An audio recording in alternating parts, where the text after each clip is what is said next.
He changed the name, he'll have to drop down.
Cool.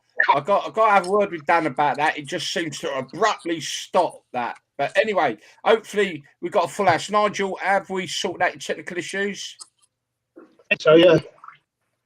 Cool. At least we can hear you. So, everyone, welcome to Proper Football Live. It's Sunday. You've got me back after a week of not being with me. I guess that was hard for everyone. But I'm sure you all enjoyed Dan. I certainly enjoyed Dan and Nigel's show last week. Anyway, we got the same old faces there, Greg and Nigel. And we've also got a blast from the past. He's been with us before, Mick Garton from Carlton Town FC. Mick, how are you, my friend? It's been a while, and thanks for coming back on. Yeah, I'm good, thank you. Yeah, it's been an interesting start to the season, a few ups and downs, but yeah, it's great to be back on, and good to hear from you again. So looking forward to the show. Absolutely. So let's just say hello to Greg. Greg, hello, mate, and how you been? Not been such a great week for Watford, has it? No, I'm all right, mate. This time last week it was good, but yeah, no, it weren't great yesterday. But no, all in all, mate, I'm all good. Good. Nigel, hello, mate. How you been? Yeah, I've had a decent week considering I was ill last week. So, yeah, quite ill. Getting back to the football with Watford, yeah, it'll be gone by Saturday, I think. Absolutely mad. Right, everyone, we're going to kick the show off with a little chat now with Mike about Carlton Town. Lads, if you've got any questions about any issues with non-league, floodlights at 1 o'clock, whatever, then Mick's the man to speak to. But Mick, we're going to start with Carlton, although you're a massive Forest fan as well, as pretty much everyone is up your manor. And we are going to touch on Forest because that's been a really interesting week with Forest as well. But just let's start with Carlton. Now, last time we spoke, you was in the process of an appeal because they pulled you out of the Northern. By the way, everyone, sorry, Carlton play now this season in the Northern Premier Northeast League, if I'm right. Mick, is it that one? We got moved from the Midlands League. We're in Nottingham, so we're. Then if you could go a bit closer to the mic, mate, we can't hear you that well. Sorry. Okay, sorry. We're based in the Midlands, being a Nottingham team. We're based in the East Midlands, but yeah, as you rightly say, we were appealing against our move into the East League, and unfortunately, we lost that, and we are now playing in the Northern Premier East League. So a lot of trips to the Newcastle area at the moment. Yeah, I've seen that. Now, obviously, I mean, crazy scenario that you're in there. I mean, obviously, just missing out on the playoffs last year in the Midland Division, setting yourself up nicely for a good crack at that league, I would think, only to be ripped out of it and put in a league with sides that you've never really come up against, I guess. But I'm looking at your league table, and you're currently sitting 12th on 11 points, a cracking 4-0 away win yesterday. Seen some footage. Looks like you all had a very good day out there. I mean, is it? I mean, moving into a completely different league after such a good season last year. has that really disrupted the side? Has it disrupted the club? We know it's put a lot of expense on you guys, but I mean, as for the playing front, how's that affected the club, mate? I think as you rightly say, we've had a mixed start. We've had a couple of trips. We had a couple of trips to the northeast. The first couple ended in bad defeats. I think there's a little bit of acclimatising to the travel. It's, as you know, it's a long trip where we were used to travelling an hour. A trip yesterday to Shildon was 3 hours. There 3 hours back, and that's actually not the longest trip. I think that's about 130 mile. Where there's trips that we've got to do that are near 180 miles. We lost the goalkeeper early doors because of the travelling. The left back is another player who couldn't get wanted to watch his lad play first thing in the morning first, and the travel time just was unacceptable to his family life, so he dropped out. So yeah, there's a couple of others. So it's been challenging. It's took a little bit of time to settle. We're sort of getting used to it. I think the fact that we won yesterday, it does make the journey home a little bit more, well, certainly a lot better. You know, you're travelling all that way and you've had a 4-0 win rather than a 4-0 defeat. It obviously, as any footballer and any chairman will tell you, it makes a difference to the journey back. But we're getting used to it. It is what it is. Yes, ideally we'd still rather be in the Midlands League. But we've had a mixed start to this. I think you just alluded to with, I think 3 wins, 3 draws, 3 defeats. It's we're finding a feet, and we've got a couple of players now back from injury as well. That's been, I know it's a thing that affects, but we have had a few injury problems of certainly 1 or 2 of our better players for the season. So with the extra travel and the fact we lost 2 or 3 players early doors has had an impact. But I think hopefully we're starting to move in the right direction. Yeah, good. I mean, I just find it ludicrous. And you're not the only club it's affected. We've spoken with other clubs that have had the same issues and, and have had this where they've been dragged out of one league into another. Until we got involved with prop football, we never really even knew this was going on. But hey, what to me, it's ridiculous. But anyway, Greg, mate, anything you'd like to take the opportunity? Obviously, Mick being a chairman of a non-league club, anything you want to throw at him? Not off the top of my head, mate, to be honest. I'll have a think. That's ill-prepared. That is ill-prepared. It is ill-prepared, mate. It is. Yeah, you put me on the spot there, mate. Everyone, please, will you just now please ignore what I'm about to say. Greg, ask him about the floodlights. What he thinks to that. Yeah, go on then. So what do you think about the early kickoff suggestion with the floodlights and that side of it? And do you think it would affect attendances and stuff like that, or yeah?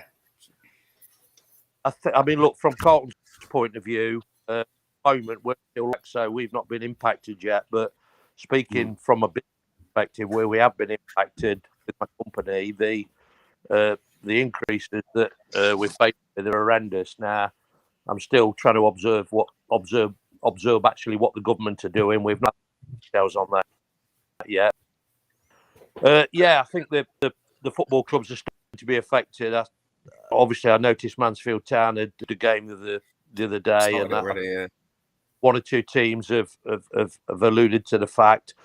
I think it's a balance. It's if you're going to move a fixture from 3 o'clock to 1 o'clock, is that going to impact your fans? Is it going to impact fans travelling away from home? I mentioned earlier in the piece that we've got lads that play for us that perhaps in the morning they'll go and watch the young lads. I was just about to say that. Yeah, I was about to say, like you said, it'd affect your fans, but it could also affect your players as well. So yeah, absolutely. Certainly from away supporters travelling. So it's good. But one, does the gate go down? If so, the gate goes down. Does it affect the how much does the attendance get affected? It's certainly something we'll look at when it hits us. But it is one. The thing is, at the end of the gates, the electrical increases, and we don't know how long the government help's going to last for. It's 6 months initially, but the increases are staggering. It's frightening. It literally, average bill, for example, of 12 grand, going up to something in the region of 50, 60 grand for an electric bill. That's the kind of figures I'm hearing. Man, Talking of attendances and stuff like that, have you noticed the drop in attendances this season compared to last? And, you know, like, obviously since the pandemic and stuff like that, we came out of that. And now obviously we've got, like, you know, the crisis with, you know, electric and gas prices and all that going up and the cost of living. Have you noticed the drop? To be honest, it's a little bit of an unknown territory for us this season, because obviously our attendance last season well up. This season we think they'll fall a little bit because we think we'll get less away fan travel because of the distance. But we've only played 3 games at home, so it's probably a little bit early to make a judgment call on that. So I'll judgment on that until we're a few games in. But I mean, I suppose from a non-league perspective, the fact that non-league is cheaper, it may be a fact that 1 or 2 of the bigger clubs will suffer and 1 or 2 more fans will come down to non-league. I don't know. It's so it could go one of 2 ways really on that one. Yeah, no, fair enough. Cool. I'm going to bring over to you, Nigel. Anything you'd like to discuss with Mick, and then we will actually have a chat about Forest. But before we do that, let me just catch up with people that are on the chat room. So good evening, Ben Cliff. It's Super Sunday so far. Okay, we'll touch on some of that. But yeah, I'll keep my comments about Carlton Town to myself. Respect to Mick. This is a Kids Grove supporter, Mick. And we've got Gary Clark Boatsy on. So. We got Boatsy on there. Only one Mick Garton. We've got Alex Langley. Hello, mate. Marine FC earned half from the Spurs game. Spent a shed load on a new pitch and corporate facilities, but did nothing about the awful floodlights. Ian Hells, good evening, everyone. I hope you've all had a good weekend. Thank you very much. Matty Nash from UK Casuals. Hello, Matty. Johnny B, that's the first for me. Hello, Johnny. Good to have you on board. Hi, Mick.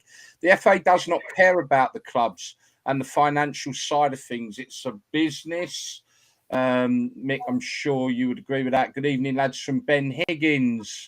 Matty Nash, cost of living really going to affect non-league clubs? I'm gonna bounce that one back because I think you've alluded to that a little bit as well, Greg. And I'm gonna say, will it though?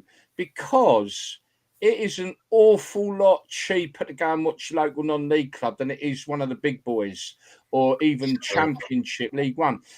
Could it be the opposite? Could it be that people go, I can't afford to go and watch the Arsenal every week? And I say the Arsenal because I'm going to show you some food in a bit on the funny segment that came out and the cost of it. To take a family or even yourself to one of the Premier League clubs now, it's a lot of money. Take yourself down the road to a non-league club, quite the opposite. So I'm not sure, Matty Nash there saying that, I'm not sure that is going to be the case, but it will be interesting to see how that progresses. Nigel, anything you'd like to talk to Mick about? Well, I'm not really up. I'll be honest. I'm not really up on the non-league scene as good as you are, Gaz. But obviously, the balancing of the books, and like Nick said, you don't know what crowds you're going to get. There's nobody's going to tell you exactly how many you're going to get each week. So it's hard to weigh things up as to whether it's, like you said, whether it's beneficial to start a match in the daylight and saving it that way. And again, I think that weekends it's not going to affect people too much, but if games were moved earlier in the week, midweek, then I think that could have a big effect on your attendances and stuff like that. But the cost of living is going up. I mean, everything's going up. So, I know what you're saying, that people might start going to the non-league games because it's a bit cheaper, but buying food, buying drinks at non-league matches, they're going to go up because they've got to go up because they can't get cheaper. So, it's going to be a case of people are going to be going, do you know what? I've got to make a sacrifice somewhere. It might be the football, it might be the rugby, it might be going out on a Saturday night. And that's what it's going to come down to, I think. Yeah. Yeah, absolutely right. Ben Cliff, our attendances as kid grows athletic depend on. Now this is probably going to resonate with Mick here, and I know they play opposite for Forest, but it depends on if Stoke or Port Vale are at home. If both are away, our attendances are better. Now, Mick, I know that you alternate with Forest, but you also live in the shadow of one of the biggest non-league clubs in the country in Notts County as well, don't you? Yeah, absolutely. I mean, the benefit with Forest being Premier League, albeit sadly it might be temporary, but they never play on a Saturday afternoon. Yeah. Monday last week, Monday next week, and we're tomorrow night. So yeah, I mean that way has worked for us because the fixtures aren't clashing. So and the league, that is one thing we are allowed to do. We're allowed to nominate another side that we can switch with, and the league will do their best to ensure that we don't play too much when Forest fair couple for in that it's definitely a benefit. You're right, County as well.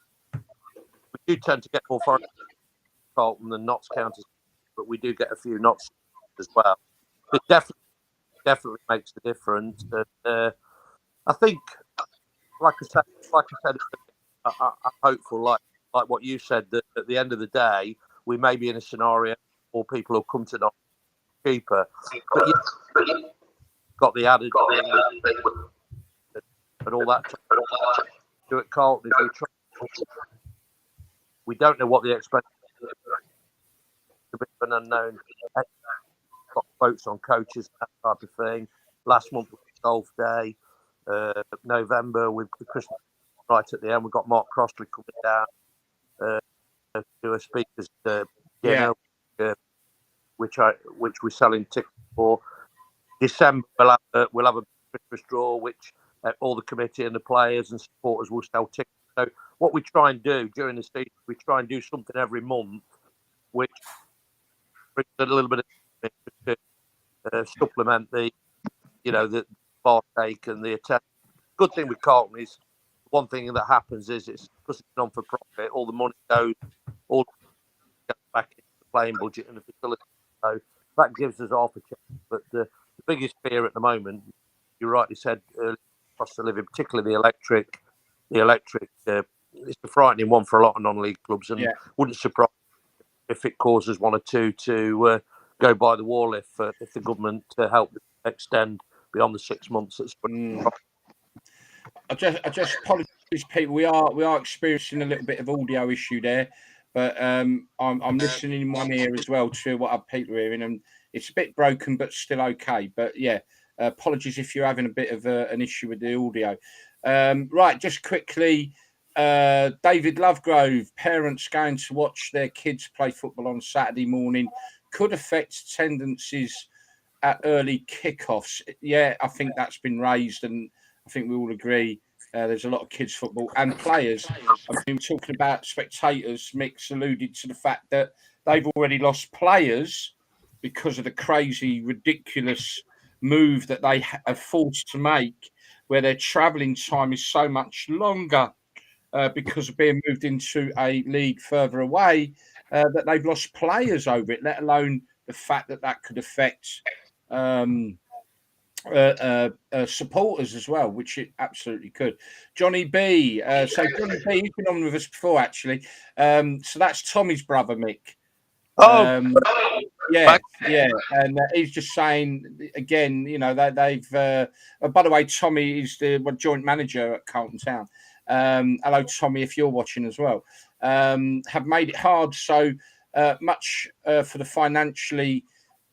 Sorry, I'll read that again.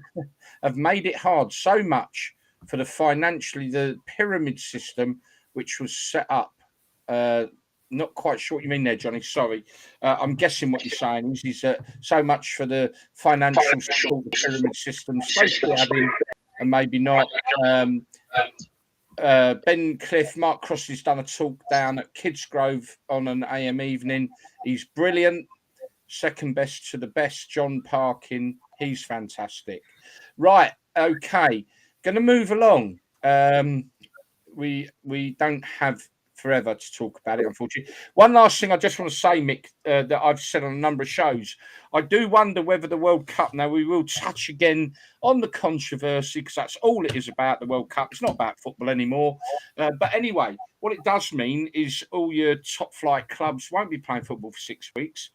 Hopefully that will mean that you'll get a lot more attendances in non-league. Yeah. With no top flight football. I do hope it is a boost. And for all you fans out there watching, don't stay at home. Don't bother watching England, quite frankly. But anyway, don't stay at home. Get down to the non-league and enjoy a cheaper day out, even though it might go up a little bit. Right, okay. I think we've got Pitch on from TaylorMade Army. Hi, guys. Great pod as usual. From Pidge. Hello, mate. I hope you're well. Hope you're not too disappointed with with our team's performance yesterday.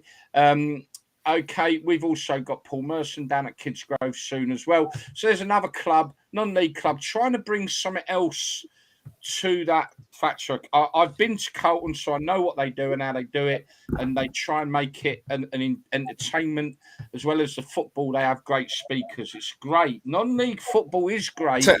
Please pay attention to it. I think quite a few of the non-league clubs are starting to do that as well. Because obviously, as you know, I follow Stourbridge a little bit. You do indeed, yeah. I went down there the other week and they had like a bit of a kids sort of family day on, and they had all the entertainment for the kids and whatnot. And you know, there'd have been people there that wouldn't have gone week in, week out. But also, they've just announced that they got Michael Smith, like the darts player, there one Friday night as well. So they're opening the clubhouse up, and you know that'll give the club a bit of money. You know, so. Yeah, they need to do things to obviously generate and get people in and stuff like that. And now, good luck to them. And same with Carlton. And same with it's great what they do. Like I say, I've been to Carlton, and what they do is absolutely fantastic. And a big shout out to Boats, who's a good friend of the shows as well. He works his nuts off down there and all, doesn't he, Mick? But, and he's what Boats he's brought in there for us, which is a really good thing. Through his contacts and through one or two of mine, what we try and do is get a guest. And to be fair, not one of them has charged. Every single one has come and done it. We started it last season, and we've had the likes of Gary Birtles, John Robertson, Colin Barrett, Nottingham Forest, European Cup heroes, and we've also had Mick Newell, the director of cricket at Notts, Notts player Luke Fletcher. We've got the Nottingham Forest under-23 coach coming down on Tuesday night when we play Grantham called Derby. And we try and get, Johnny Owen from TalkSport's been down, and as I say, Dave Rogers Tuesday. But what we try and do wherever, we try and get a special guest before each game just to do a little talk in the clubhouse for about, I normally interview them for about 15, 20 minutes. And I think that's gone down really, really well with supporters. And it's good that one or two of the ex-pros and people still in the game are prepared to come and do that and help us out. We've got Lee Wood, the boxing world champion. He came and did it. He's been down twice now. So with the contacts Boats he's got, as I say, one or two of my own, that's something we sort of do, not every game, but certainly on a regular basis. And you've just got to try all kinds of different things to get supporters in. And that's just another thing that we do pre-match. Yeah, fair play. Definitely. And hats off to all the ex-pro players that do their bit for football. Our very own Nigel Callahan does his bit by being on here. Hats off to you. Let me just say, though, I can't see the modern-day footballer coming off of Planet Zog in a few Possibly years not. to lower themselves into supporting grassroots football, because they're all a load of cretins, in my view. But there we are. I'll save that for the rant. Right, okay. Forest, quickly. Wow, what do we say about this? And I'm sure you've all got an opinion on this, and we'll go around the table. I'm going to give you mine. Forest, I think a massive risk taken, bringing in 22 brand new players, spending the amount of money they have, coupled with the fact that I think in any club, and this is, I'm going to praise Forest a little bit for their decision this week, because in any club that brings in 22 new players, it's going to be half a season bedding it in.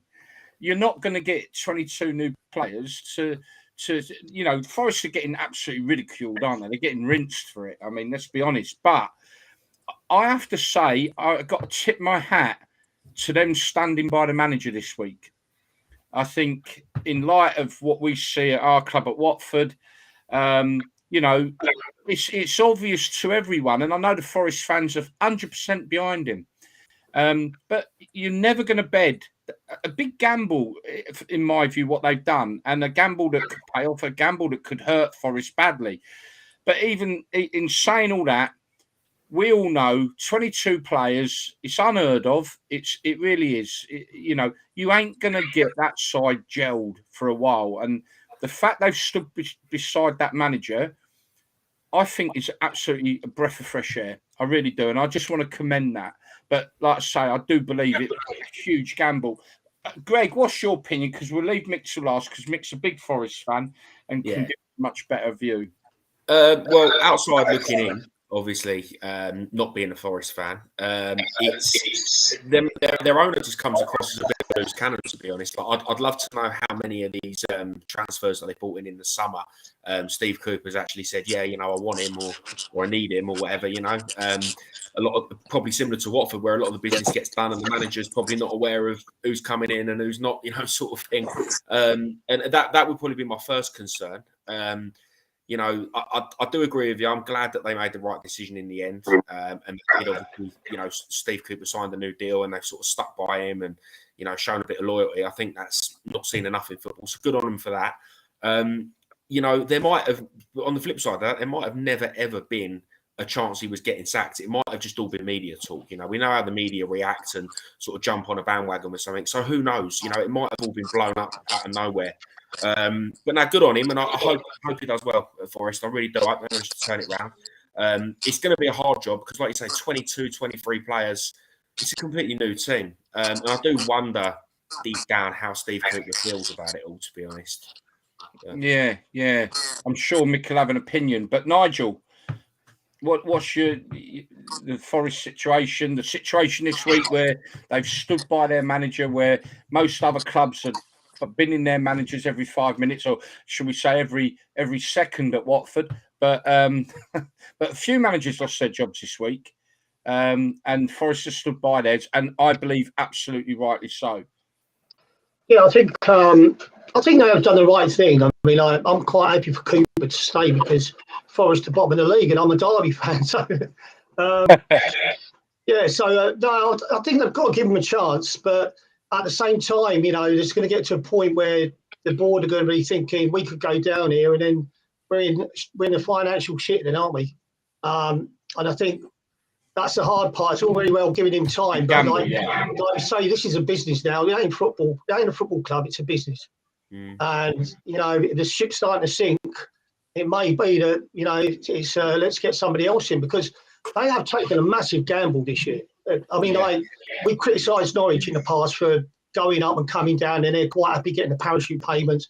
They've got no intentions of staying in the Premier League. If they do, it'll be by luck with the squad they've got. So Forest have gone, you know, we'll give it a go this year, but I think they've gone a bit overboard buying 22 players. Yeah. You know, I think they've lost the plot somewhere along there. But you know, the proof's in the pudding. So we'll only really know at the end of the season whether they made a good decision or not. But I think he'll definitely get another probably 5 to 10 games, I think, and then he'll assess the situation then. Right, before we move over, Mick, just one of the comments that's come through. I think Forest giving Steve Cooper a longer contract is basically saying if we go down, you're going to stay on no matter what, which in a way is so good on behalf of the club, but that could work the other way and maybe not put the pressure on Cooper to keep Forest up. Oh, I think that's harsh, Ben. I think his job's safe, but I'm sure he will want to keep that club up no matter what, in my view. Okay, Mick. Okay, right. First and foremost, I do agree that signing 22 players was too many. I think I do accept that Forest needed to sign a lot of players on the basis that there were, I think, 5 or 6 of the players that took us up in terms of being first team regulars were on loan. There were a number of players that were out of contract at the end of the season as well.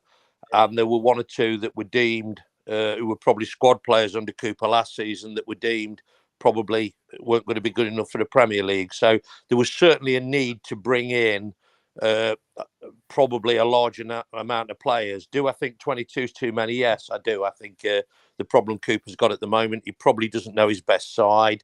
There's probably an element of the loser game, and because he's got so many players there, you probably have a player that's not played knocking on the manager's door and saying, well, give me a go then. And yeah, I do think we've signed too many. That's just a personal opinion.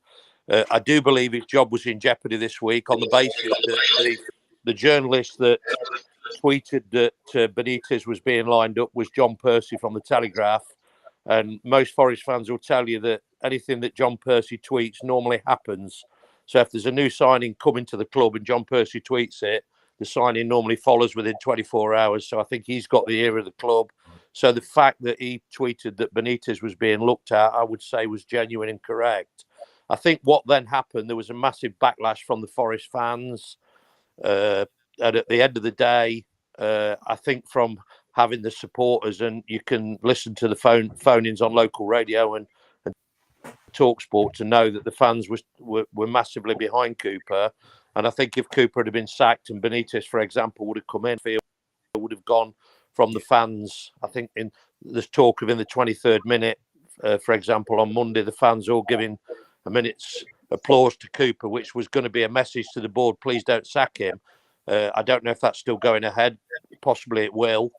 But on that basis, if they had sacked him and somebody like Benitez, for example, had come in, I think the atmosphere on tomorrow night against Villa would have been toxic from the start. So not only would you have had the problems that Cooper's got, you would then have thrown into the mix a toxic atmosphere coming from the crowd.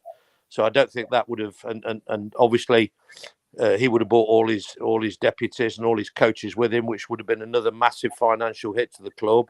So I think, in fairness to the board, they've probably listened to a certain extent to what the supporters have been saying. And my understanding is that there was a board meeting on Wednesday, and board members such as Johnny Owen and the chairman spoke up for Cooper, and the owner, to be fair, took it on board.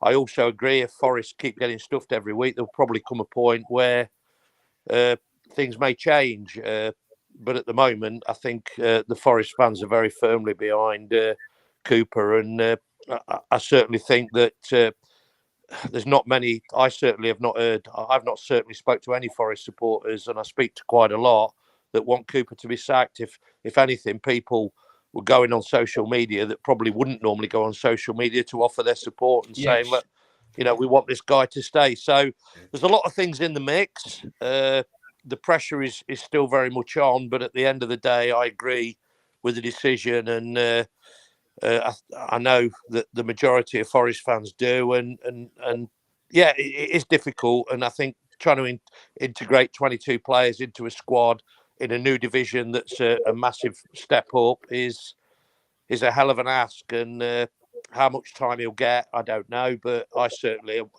very much in the camp of and supporting Steve Cooper. Look, we've been through that many managers over the last few years. This guy has done something that nobody's done for 23 years, and he not only took us up, he did it when we were bottom of the league. His management skills, from everything I've heard, are second to none. And okay, we've had a bad start, but God, show some loyalty to him. Absolutely, he deserves it. Loyalty is not a word I think elite football recognises these days, though, Mick, if I'm honest. But there we are. Right, I'm gonna move us along because of time. Just to say, massive game for you tomorrow night against Villa. I'd be interested to see what the result of that is. Now we're going to move on swiftly to, let's have a laugh. We ain't got much of it, but it's a funny old game. Yes, we ain't got a lot of it today, but we've got a little bit. So just going to put up this and then a video. So we had a bit of a giggle with this one. Haaland ends a goal drought. Yes, he had a goal drought, 78 minutes he didn't score a goal for. I thought it's quite funny. I think that was courtesy of Dan. I know you're listening, mate, watching. That was quite funny. That guy is an animal, isn't he? But then look at the team around him as well. Let's not forget that. I've got to show you a video. So West Ham in Europe this last Thursday. Have a look. Come on, son. Get up now.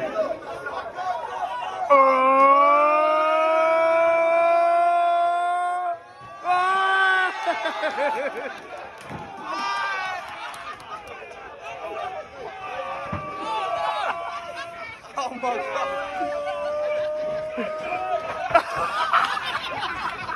Drag the coat.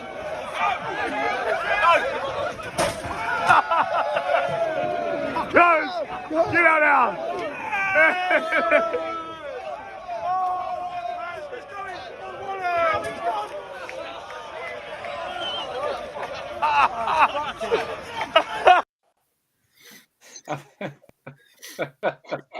He gave up, went back down at the bottom. So that was West Ham fans abroad, giving us all a bit of a chuckle.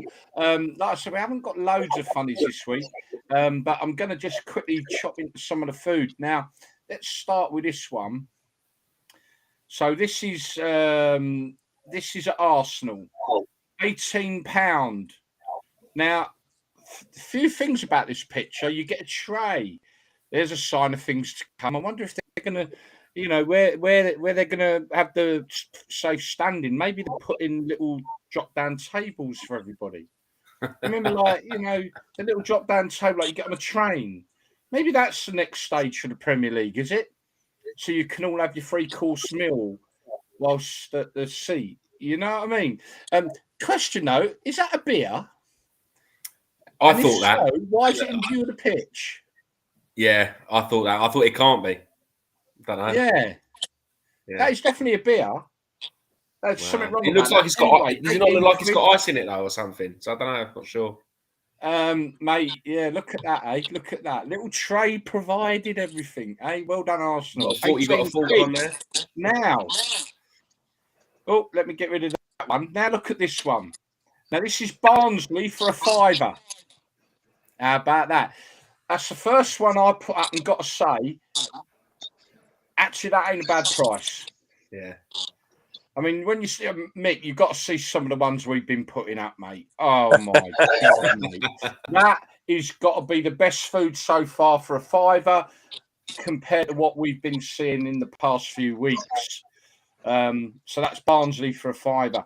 And that concludes the funnies. So, unfortunately, not unbelievably too many there. But anyway, that West Ham one was absolutely very good. Now, couple of topics to talk about, then we're going to go to it's not a funny old game. That's what we're doing now. We're going to go to the good old days shortly with Nigel. If you've got any questions for Nigel, anything you'd like him to bring up, then we can do that in that sector. Failing that, Nigel's going to give us a comical story from when he was in his playing days. Let me just get that off the screen. God, them roast potatoes looks a bit dodgy, though. I've got to say that. I don't know about that. But anyway, there you go. They weren't Aunt Bessie's, were they? Right, okay. So let's just touch on a couple of controversial subjects now. And then we're going to have a nice one. Then we're going to move into thing. And at the moment, I'm struggling to find the one I'm looking for. What is the one I'm looking for? I'm looking for that one, I think. No, that's a nice one. Oh, here it is. Right, okay. Now, Watford Swansea on Wednesday evening. For those of you who are unaware what went on there, the ref and the linesman's communications went down. They delayed the game for something like a quarter of an hour because they couldn't talk to each other. Really? Is that what we've come to? They've got a flag. They've got a whistle. There are people That's what the crowd was singing. I would say there are people that have got to get trains, but there were no fucking trains that night because they were on strike. But there are people at that time. What was going on? I mean, the fans were getting restless. You know, why would you hold the game up? In the end, there was 20 minutes of extra time played in that game. And it's ridiculous, isn't it? What's your view? You say me? Mick. Oh. I'm going round the other way. Yeah, sorry, okay. I'd not heard of that. I mean, at the end of the day, I heard the one today about the Cardiff goal being 2 inches too big. I don't know if you've heard of that one today. Doing the No, rounds. I ain't heard that one. Yeah, the Wigan game yesterday. Yeah. But yeah, I don't know what happened there, but that was the controversial subject on the radio this morning. But yeah, surely they're not having to go to Stockley Park. There, surely they just run across and speaking. Doing, I don't quite get there. You know, it's short distance across to the side of the pitch. There's anything that they need to discuss or anything contentious. Strange one, to be fair. Mad, innit? It was stupid. Nigel, what's your view on it? Yeah, I'm pretty much with you. They've still got the flags and the whistles, but I don't think they don't have VAR in the Championship, do they? No, but they have goal line technology. Right. Well, because I can understand it on, when they've got the VAR on, that the referees need to be sort of notified straight away that they're looking into it. But if that game wasn't happening with VAR, then No, it wasn't. And the whistles, so, that's how it used to be, wasn't it? So No, yeah, it definitely wasn't. It affects travel as well. If you've got a train to catch, it means you might have to leave 20 minutes before the game and ends and stuff like that. Yeah, I think it was absolutely ludicrous. Greg, your view? Well, there was a game in the Championship earlier this season, and the team escapes me who it was, but the goal line technology failed, and I think the goal was it was given, and I think it was disallowed. It was well over the line, and obviously the FA had to come out and the EFL had to apologise. And I wonder if that's a kind of factor of why that happened at Watford, because they probably thought, well, we can't have a repeat of that again. I can't remember what team it was. It was probably about a month or so ago, but. Right. It all was just silly. I was watching the game and, the crowd started singing, "You've got a flag and a whistle." And that pretty much sums it up. All football fans have got different opinions, but when it comes to just stuff like that, all the fans I would like to think are on the same page and are just thinking it's how ridiculous it is. Do you know what I mean? I suppose if you was at Arsenal, though, you could sit down and have your 3-course meal. You could have a meal, yeah. True. But anyway. All right, we're going to move on to... in Gary's rant, which is towards the end of the show, if we get time, this is probably going to be a subject I'm just going to have a quick rant about, but very quick. I'm going to bring this one up. I don't want us to go into too much depth because I'm sick to death of this pathetic World Cup. I'll tell you what, I'm going to have my rant now, right? And then I'll bring this up because I have to be... look, quickly, and it is going to be a 2-minute Gary's weekly rant. I'm sick to death of this World Cup already. The talk is not about football at all. Everything on the radio, everything on the news, it's not about the wonderful game of football. It's about controversy. It's about, at the end of the day, they took their decision, in my view, and I'm never going to talk about this again, by the way, after this. I am going to bring up the next subject, but it's just, I don't give two shits about this World Cup. Had enough of it, right? Had enough of it. Up to here. I'm not even going to watch it. I'm sick of it, right? At the end of the day, I never agreed with it going there because of the reason it went there is purely money. It wasn't about football. It wasn't about growing our lovely sport in the world. It was all about money. Every single country, if they really wanted to make a stand about this, they would have made the decision right in the early days. We've said this before and wouldn't go. That is the biggest stand any club could have made. And they're never going to make it because of money. So all we're going to hear is about this, that, politics, diversity, gay rights, whatever it is. You're not going to talk about the bleeding football. So I can't be bothered with it. Anyway, that's my rant over with. World Cup, I hope, is going to give non-league football a boost in attendances. I've got to bring this up because we raised it. I ain't going to go too much into it. We all probably know what's gone on. Is he a hypocrite? Is he not a hypocrite? I personally don't like the fella. No. So I'm not going to be too judgmental because it will be biased of me to say he's a prick, but there we are. Sorry. But, okay, so Gary Neville, he's been quite open. He's been doing documentaries and everything, and now he's signing up to represent Qatar as a pundit. Gary, he's always been a hypocrite, mate. He's always been here. If you go back to the days of Salford, right, when Salford City were we're in the lower leagues, and they'd done that documentary, and he was out talking about how he wants them to be different, and they're not going to spend loads of money.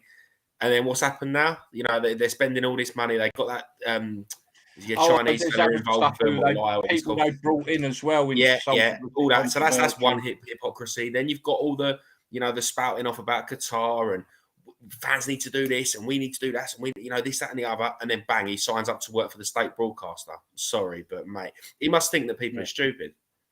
He's an idiot. I mean, look, off the back of my rant, the pure simple facts in my view is that the clubs, I keep saying clubs, the countries decided when they won their way through to the World Cup in that country, they decided at that point, or they had the opportunity at that point to say, no, sorry, we will not play in a country like that, right? They had that opportunity, right? And they didn't take it, so they decided, no, we're just going to go and play football. Unfortunately, now this World Cup has become more about other stuff than it has football, and that's a real shame. UEFA are corrupt. We know that they're a rancid organisation. We already knew that, and it's a shame. I have no interest in the World Cup because I'm just bored of the politics around it. Football's supposed to be about football, and the thing is, all this World Cup being remembered for is, like you say, the stuff around it. Even in 20 years' time, do you remember that World Cup in Qatar and all that's all it'll be remembered for. It's not going to be remembered for the football. No, I know. Unless England win it, then obviously, do you know what? maybe. I think whoever wins it though, it's going to be tarnished. Yeah. It's actually going to be tarnished. It's out of season, so players are of a different fitness levels than what they would be in a normal World Cup and all this sort of stuff. I think it's a tarnished World Cup. Look, the culprits of FIFA, end of, corrupt, rancid people they are. Anyone else got an opinion on that, or should we move on? It's reading a paper today, mate. They're hiring out tents, accommodation. Right, minimum of 3 days. They've got a double bed, Wi-Fi, and aircon in them. 2,500 a night. What was that? Tents? Whoa! And you can't drink alcohol on the premises either. And you could wake up with a cobra snake next to you, yeah? Jesus Christ. Or a scorpion. Nah, not for me, mate. Not for me. I've got one mate who's going out there, and he's on a boat apparently, but yeah. Yeah. Any opinion on it, or should we move on, mate? From my point of view, I think you mentioned Gary Neville is very opinionated. I think when he came out against the Super League, a lot of people thought he spoke really behind him, and then on other issues, you could nonsense. So he's a bit of a Marmite figure. I think he's a decent. Does contradict himself at times, but I think in terms of the World Cup, it's like I think Greg said, if England win it, then that's one thing. But I think it will always be tainted for the reasons you've stated. Yeah, unfortunately. Yeah, I'm not going to lie and say I won't watch it. From a purely selfish point of view, I do think it will benefit non-league and we'll get higher gates. Yes. So yes, I hope so. Yeah, and that's that. I mean, this has got to be what we. A proper football, we don't like to focus too much on Premier League and elite football. Yeah, let's hope there's a really big positive from this World Cup, and that is that grassroots football will have a massive influx of fans. Absolutely on the money. Right, quickly, a nice thing. Then we're going to move over to Nigel, who has a question. Someone's asking you a question this week, mate. So have a story ready as well. This is a lovely story. Greg, I think you might know a little bit about this. Yeah, so obviously I heard about it yesterday. So Adam Stansfield, who used to play for Exeter, I think it's back in 2010, around that time. Unfortunately, he died of cancer. And I think he was quite a big figure at Exeter. Yes, he was a bit of a legend there, I believe. Bit of a legend, yeah. And then obviously his son has obviously got into football as well. And he actually plays for Fulham, but he went on loan to Exeter this season. Took his dad's number and scored his first 2 goals yesterday. Exeter were away at Barnsley, and the first goal he got, it was after a minute as well. So proper story that, and obviously we're proper football, and that's a proper story, isn't it? Yeah, it's an amazing story because the number 9 shirt, in respect of his dad, was retired, and as you can see on the picture that I've got up on the screen, The guy, the image behind is his dad. What a lovely image. And they brought it out of retirement because it's his son. He scores 2 goals. It's a lovely, all but sad story, but in it, wonderful. Yeah, definitely. Brilliant. Wonderful story. Really nice story. Okay, let's move. Oh, just quickly, defibrillators. Dan is still battling away. I know he's raised a reasonable amount at the moment, and we have also had backing from the London Defibrillator Association that for every defibrillator we raise the money for, they will contribute £300. He's started another football card. The last one went well.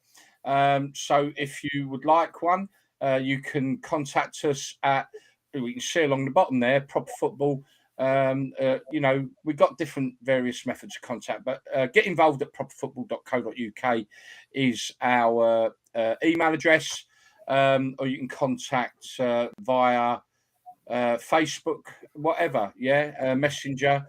Probably better through that because Dan probably and Greg are the ones who hold that up the most. So we're still battling away to get a defibrillator to then look for a grassroots football club or youth section that can't afford one, haven't got one, although it's scandalous with the amount of money that goes into football that they can't pass that down to make sure every club's got one. But that's what we're trying to achieve. So please get involved with that. Let's move into the good old days. And today, Nigel, just for you, we have a question as well, as we want you to give us a story. So the question today is, sir, I hope you're ready for this. Let me find it. The question for Nigel. Was James Collins' red card for Derby a red? Apparently punched Port Vale. I don't know if you watch this game. Apparently punched Port Vale's captain Nathan Smith whilst on the floor. I won't repeat what he's put there. Definitely deserved, but looked a bit. Oh, so he's asked you a question actually. All right, not about the good old days, though, is it, Ben? Did you watch the game, Nigel? Yeah, I see the incident. I mean, I can't see where they're arguing about it because the guy's on top of the Port Vale player, giving him a hiding. Really? I mean, I've not seen it. If he's punched him and been sent up for that, I think he should expect a nice big brown envelope on Monday with a fine in it. Yeah. But he's probably lost the game for the lads getting sent off. It's stupid. It's just no need for it. Get on with it.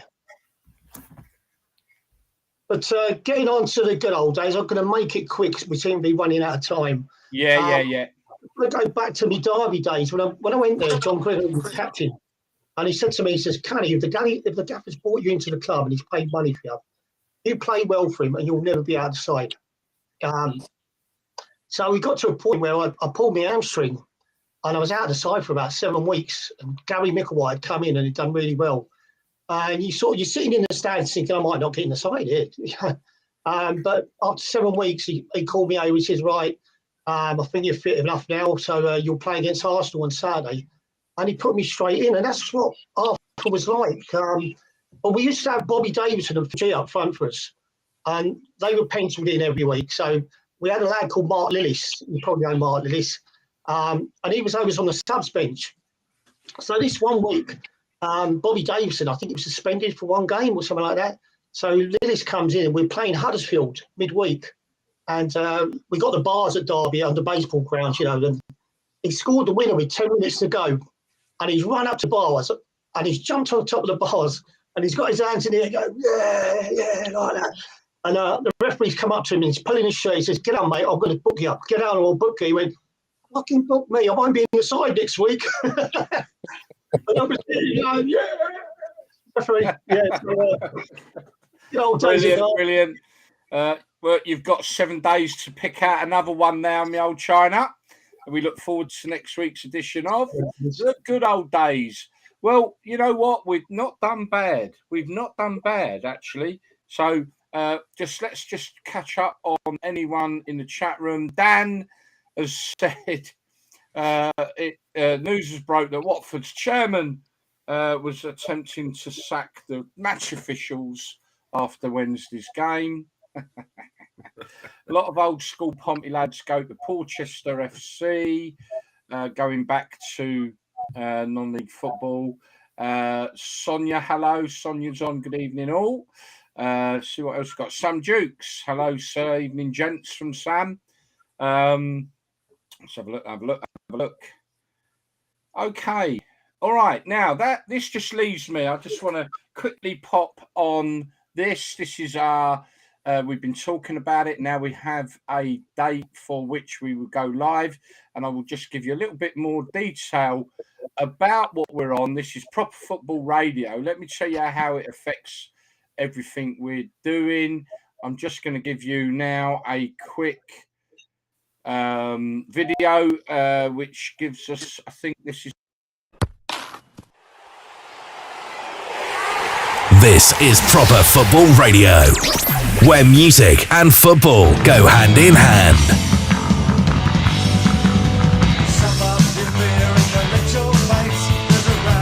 This is Proper Football Radio. Football chat and music, playing ska, northern soul, indie, reggae, funk, house, and lots more. This is Proper Football Radio. Find us on Twitter, Facebook, and Instagram, and message us at getinvolved@properfootball.co.uk. Back-to-back tunes with Proper. Right, cut it short, that goes on a bit. But yeah, well done, Dan, for that. Great video. So yeah, Proper Football Radio. So what can you expect? So no effects on this show. The only effects on this show is that it will also be going out over an internet radio, as well as on YouTube, Twitter, and Facebook. So a wider coverage for this show. That's the only effect on this. But what can you expect from Proper Football Radio? So what you can expect is great genres of music. So from mod sounds to northern soul to ska to house to R&B, funk, 80s, you know, you're going to get a bit of everything. We're lining up some fantastic DJs, to come on, and presenters. But what it also means is as well that we are going to be able to do a lot more football interviews. We're going to do more football shows. So I'm going to be doing on a Wednesday evening, 7 till 8, you're going to have what we call the Proper Football Tavern. And that is where it's going to be like everyone around the table. It will only go out via the radio, and it will go out so you can watch it on YouTube only. This won't be going on Facebook or anything like that. So that's on a Wednesday night, and that's where we just talk about whatever we want to talk about as if we're in the pub. And anyone can come on. It's going to be a bit of fun. Also, we're going to have a lot more interviews and get more weekends. There'll be more football-y type shows covering results, stuff like that as well. So, yeah, it's going to open up a lot more opportunity for us to talk about football. Hopefully, maybe open up more opportunity to talk about non-league football. And who knows, we might even be able to wangle it that we can do some live commentaries. We could start at Carlton. Nice one. So yeah, and it's basically, I think we all agree that football music does go a bit hand in hand, and like I say, just opens up a lot of doors, and it should be good. Right, that's it. We've reached it. So I'm going to go around the table quickly. Greg, anything from you? Nothing from me, mate. No, quiet week ahead. Yeah, not looking forward to the next Watford game next Saturday. It's on Sky as well, so probably be another embarrassment, but here it is. And yeah, won't think about that though because we've got a week. So yeah, Nigel. Same old for me, mate. I'll be on the streams later on. Mixcloud, let me just pop up your thing. Catch Nigel on Mixcloud. Obviously, Nigel, yes, we're going to hopefully have Nigel on. I think we're looking at possibly Saturday evening where we'll give you some of the tunes he used to turn on the turntables out there in wherever it was, man. Where was you out back in the day? Corfu. Right, Mixcloud. Where are we? There we are. Yeah, if you want to catch Nigel on Mixcloud, there you go. That's where he is. Look him up. What time are you on tonight? I'll be on from 8:30 tonight. And that's pretty much every night. And when we're live with the radio, hopefully we might get him to, we'll twist his arm and get him to go live while off his mixed cloud, so you can hear it on the radio the odd night. Because he's brilliant. He plays some fantastic tunes. But hopefully on Saturday night, he'll be able to relive his Corfu days. Right, Mick, last words from you, my friend. Yeah, just like a busy week. Forest tomorrow. Hopefully, we can get a few down for the big local derby on Tuesday. Carlton Town v Grantham Town. Wednesday, I'm going to Nottingham Beer Festival. And can I just finish with a question? How's Keenan Davis doing for Watford? Because he was brilliant at Forest. I've been to a few live games. How's anyone doing at Watford? He's a handful. He is a handful, to be fair. Against Stoke, he caused Stoke a lot of problems, but he was blowing after about an hour. Do you know what I mean? So I think he's still got to get fully up to fitness. But he's definitely he's definitely the type of player we was missing and we did need. Definitely going to be a handful in certain games. But the problem we've got at the moment is there's too many individuals. We're not a team. Yesterday showed that so much in terms of Watford and Blackpool. You compare the two teams. One was a team, one weren't. So Davis, won't judge Davis yet. Certainly no negatives from me. It's early days. Cool. I've got plenty of negatives about Watford, but I'm not going to go on about them. But there we are. Oh, I have about Watford, but I'm not about Davis. No. Anyway, there we are. Mick, it's been lovely having you on again, mate, and hopefully we'll get you on again soon. Yeah, absolute pleasure, and thank you for inviting me, and good to talk to you all again. Yeah, and hopefully get up and catch you up at Carlton Town soon. Yeah, it'd be good to see you if you get down there sometime this season, Gary. It'd be good to see you again. Oh, no, definitely. Yeah, definitely will. Okay, right, so that's it. We got into 2 minutes extra time. Unlike Watford, we will be finishing only 2 minutes, not 20 minutes over. But never mind, if we were at Arsenal, we could have a 3-course meal while we're waiting. Right, with our little trays. And I'm no doubt they'll have little tables one day, guaranteed. Popcorn there, and anyway, glass of Prosecco. Come on in, Arsenal. Right, anyway, that's enough from me. Guys, have a lovely week. Nigel, Greg, hopefully see you next week. People, keep an eye out very soon now. Proper Football Radio coming on, and we'll catch you next week. All right, that's a goodbye then. Bear with me a minute. All the best. I've lost my way. Ending credits coming up now. Have a safe week, everybody, and we'll see you all next week.